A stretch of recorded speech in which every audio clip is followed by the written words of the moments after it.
Episode की शुरुआत में हम एक अस्पताल का दृश्य देखते हैं जहां दो डॉक्टर बातें कर रहे हैं। एक डॉक्टर दूसरे से कहता है, डॉक्टर जिन, मेडिकल वॉलंटियरिंग डिस्पैच ऑर्डर आ गया है, चलो एक साथ चलते हैं। जिन कहता है, मैं ऐसी जगह पर क्यों जाऊं जहां सिर्फ दुख दर्द है, तुम्हें जाना है तो जाओ।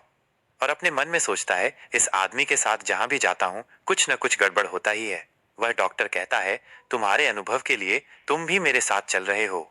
यह सुनकर जिन घबरा जाता है और उस डॉक्टर को मना करने लगता है, लेकिन वह डॉक्टर कुछ भी नहीं सुनता है और वहां से चला जाता है। कुछ दिनों बाद हमें सिविल वॉर का सीन दिखाया जाता है जहां जिन घायलों का इलाज कर रहा था और वो अपने मन में सोचता है, मैंने नहीं सोचा था कि मैं जहां जाऊंगा वहां पर सिविल वॉर शुरू हो जाएगा। और वहां पर मरीजों को लिटाने के लिए कोई भी जगह नहीं थी, इसलिए उन मरीजों को जमीन पर लिटाया गया था। लेकिन इसी हालत में भी जिन मरीजों को देखना नहीं छोड़ता है। जिन एक आदमी से पूछता है, क्या हमारे पास और कोई हेमोस्टैटिक है, लेकिन उसे सुनने को मिलता है कि उनके पास और नहीं है, जो भी था वो खत्म हो गया है। ये सुनकर जिन बहुत ही ज्यादा परेशान हो जाता है। तभी वहां पर दूसरे देश के लोग आ जाते हैं जो कि वहां पर बचे खुचे लोगों को मारने के लिए ढूंढ रहे थे। ये देखकर जिन एक औरत और एक बच्चे को लेकर एक कैंप में छुप जाता है। कुछ देर ढूंढने के बाद वो लोग जिन के कैंप के पास आ जाते हैं।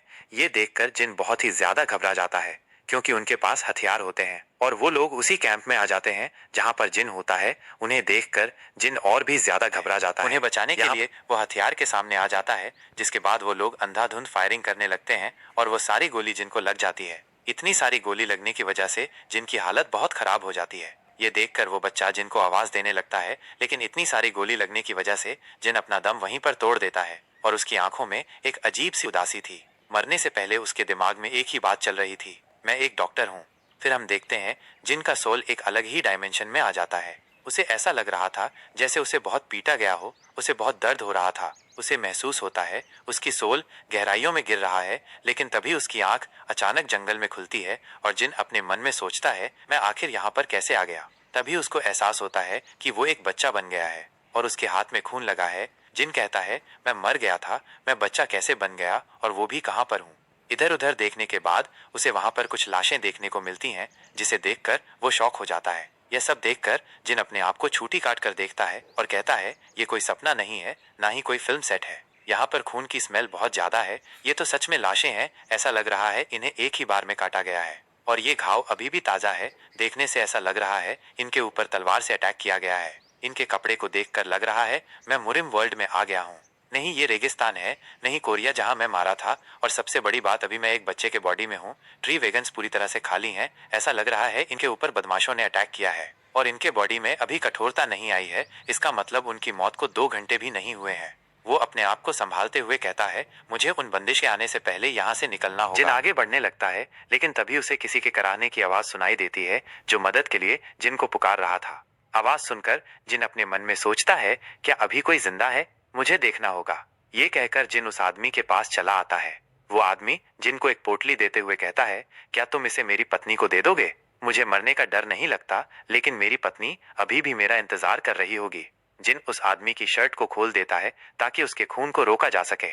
घाव को ध्यान से देखने के बाद जिन अपने मन में सोचता है, यह आदमी भाग्यशाली है कि इतना लंबा घाव होने के बाद भी अंदर कुछ भी क्षति नहीं पहुंची है। लेकिन उस आदमी का बहुत खून बह गया है, इसलिए जिन टांके लगाने के लिए कुछ ढूंढने लगता है। तभी उसकी नजर उस आदमी की पोटली पर जाती है। उस पोटली को जैसे ही खोलता है, उसके अंदर से कुछ गोंद और एक छोटे बच्चे का जूता निकलता है और एक कपड़े के साथ कुछ सुई और धागा निकलता है, जिसे देखकर जिन खुश हो जाता है और धागे के लिए जिन अपने सर के बाल का इस्तेमाल करता है।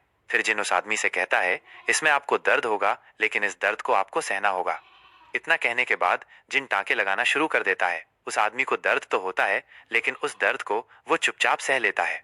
थोड़ी देर मेहनत करने के बाद जिन ने सफलतापूर्वक टाके लगा दिए हैं और वह कहता है, मैंने टाके लगा दिए हैं, अब सब ठीक है। इसके लिए वो आदमी जिन को धन्यवाद कहता है। जिन कहता है, मैं आपके घाव को साफ नहीं कर पाया, इसीलिए आपको इन्फेक्शन हो सकता है। मैं इससे ज्यादा अभी कुछ भी नहीं कर सकता। और जिन उस आदमी को पट्टी बांध देता है और जिन उसके सामान को समेटते हुए कहता है, मुझे स्वर्ग में भरोसा नहीं है, मैं उस पत्नी की इच्छा शक्ति पर विश्वास करता हूँ जिसकी गर्भवती पत्नी घर पर उसके वापस आने का इंतजार कर रही है। आपको वापस जाना होगा। जिसके बाद जिन उस पोटली उस आदमी को वापस कर देता है और ऐसे ही शाम हो जाती है। हम देखते हैं जिन ने 2 लोगों की मदद की थी, इनमें एक औरत और एक बच्चा था। फिर जिन उन लोगों के पास बैठ जाता है क्योंकि जिन पूरी तरह थक गया था। जिन जैसे बैठता है उसे ऐसा लग रहा था जैसे कि शायद और भी लोग जीवित हों, इसलिए वो चेक करने के लिए जाने लगता है। जिन को आगे जाने के बाद पता चलता है कि ये लोग ज्यादा नहीं हैं, पर कुछ लोग अभी सांस ले रहे हैं, और सोचता है मैं एक इमरजेंसी अभी नहीं कर सकता हूँ। बिना अतिरिक्त मदद के वो लोग नहीं बच पाएंगे। मैं इस बारे में बाद में सोचूंगा, पहले इनको बचाना होगा। मुझे इन्हें बचाने के लिए अपना बेस्ट देना होगा, क्योंकि मैं एक डॉक्टर हूँ। इसके बाद जिन घायलों को ढूंढने के लिए वहां से निकल जाता है। तभी उसको एक घायल औरत मिलती है जिसका बहुत खून बह गया था। जिनको पता था अब उसे वो नहीं बचा सकता है, इसीलिए जिन हताश हो जाता है। अपने मन में सोचता है काश मेरे पास अभी इमरजेंसी केयर होता। थोड़ा आगे जिन को एक घायल आता है, उसे चेक करने के बाद जिन उसे अपने कंधे पर उठाकर वापस वहीं आने लगता है जिसमें उसे बहुत दिक्कत होती है, लेकिन जैसे तैसे करके वो उस आदमी को ले आता है। इतनी कोशिश के बाद भी जिन सिर्फ उन्हीं तीनों को बचा पाता है। जिन कहता है इतनी मेहनत करने के बाद भी मैं सिर्फ इन तीनों को ही बचा पाया। जिन की उदासी हम उसकी आंखों में साफ साफ देख पाते हैं। जिन अपनी मुट्ठी कसकर बंद करता है और अपने मन में सोचता है काश मेरे पास प्रॉपर मेडिकल इक्विपमेंट्स होते तो मैं उन सभी को बचा पाता। तभी उसकी नजर एक कपड़े के टुकड़े पर जाती है।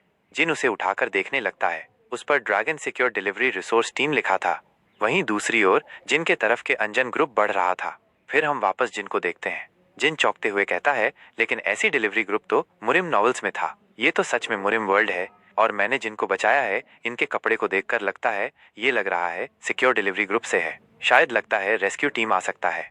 इसके बाद जिन एक आदमी के पास से एक तलवार को ले लेता है और कहता है शायद मैंने आर्मी में जो कुछ भी सीखा था अब वो मेरे काम आ रहा है। इसी तरह जिन जंगलों से लकड़ियां तोड़ के लाता है, लेकिन इसके लिए इस छोटे शरीर में वो काम बहुत ज्यादा था, क्योंकि कभी वो लकड़ियां लाता तो कभी आदमियों को। इतनी मेहनत करने के बाद आखिरकार जिन ने एक तंबू बना लिया था। वो अपने पसीने को पोंछते हुए कहता है आखिरकार मैंने इसे बना लिया। जी के बाद जिन उन मरीजों के पास लेट जाता है और निराश होते हुए कहता है क्या सच में रेस्क्यू टीम आएगा। जिन वहां से जाते हुए कहता है शायद मुझे इन्हें छोड़ के अकेले ही पहाड़ से नीचे उतरना होगा, इससे पहले कि ये माहौल और भी खतरनाक हो जाए। लेकिन तभी वो रुक जाता है, क्योंकि वो एक डॉक्टर है, इसीलिए वो उन लोगों को इस हाल पर छोड़कर नहीं जा पाया। वो वहां पर बैठ जाता है। जिन बहुत उदास था, अपने मन में सोचता है ऐसा लगता है कि मैं सच में एक डॉक्टर हूँ।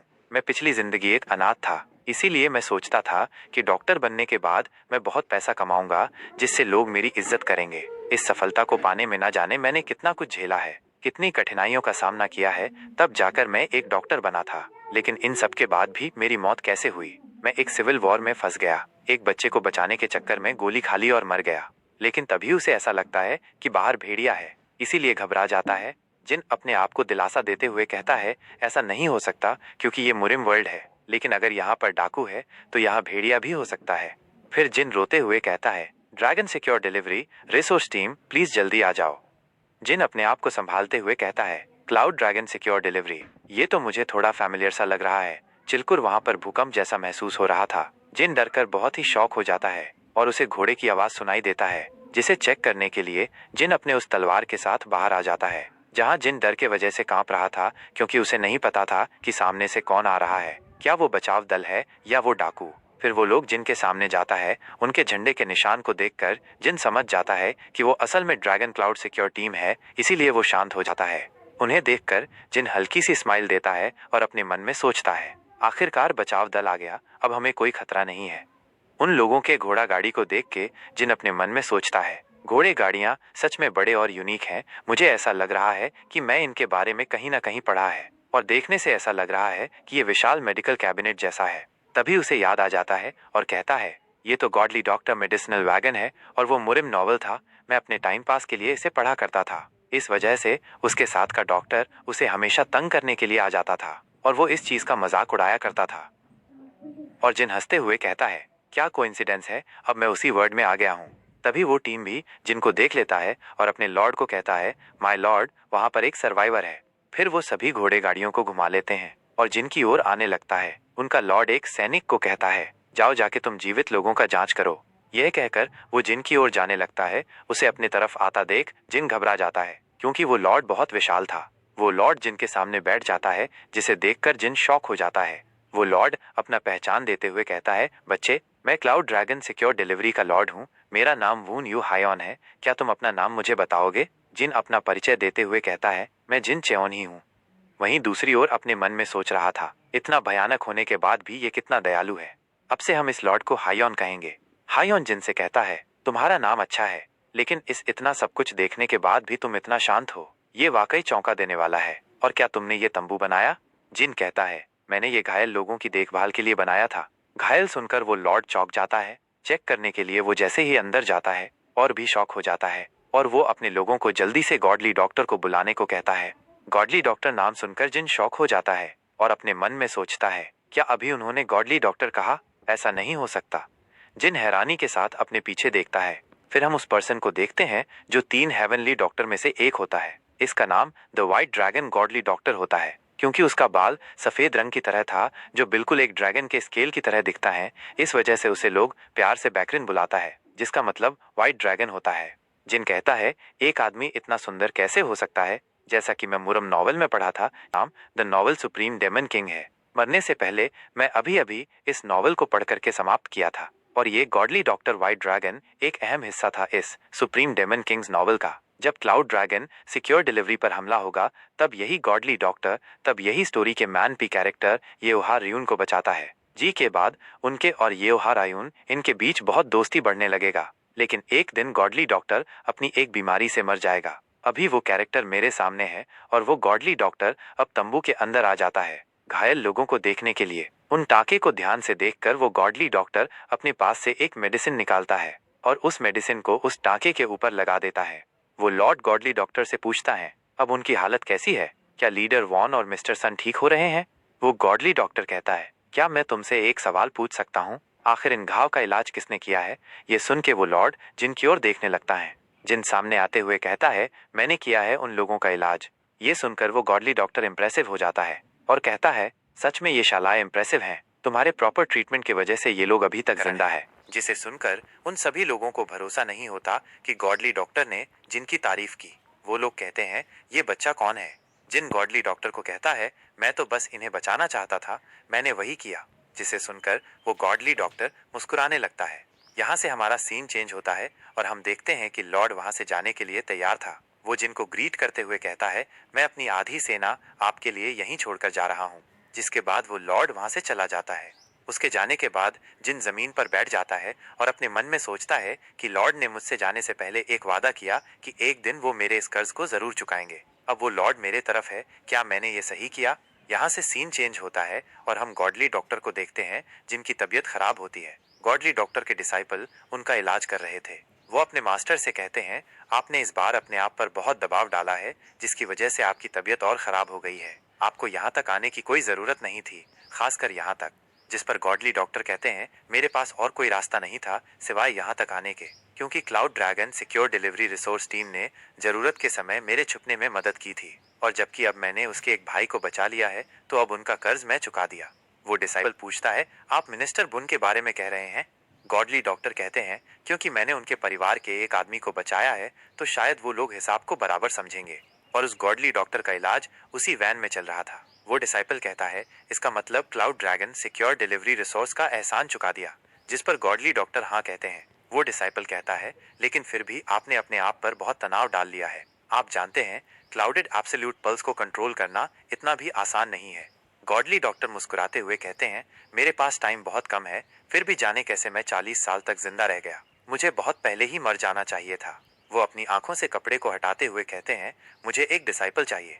जिसे सुनकर वो डिसाइपल चौंक जाता है। मैं जानता हूँ तुम्हें मेरी फिक्र होगी, इससे मेरे जीवन का समय और भी कम हो जाएगा। वो डिसाइपल कहता है, आप जानते हैं फिर भी ऐसा कर रहे हैं। गॉडली डॉक्टर हंसते हुए कहते हैं, लेकिन वो बच्चा मेरे डिसाइपल बनने के लायक है। जिसे सुनकर डिसाइपल कुछ भी नहीं कहता, बस चुपचाप गॉडली डॉक्टर को देखे जाता है। डिसाइपल कहता है, आपसे बहस करना बेकार है,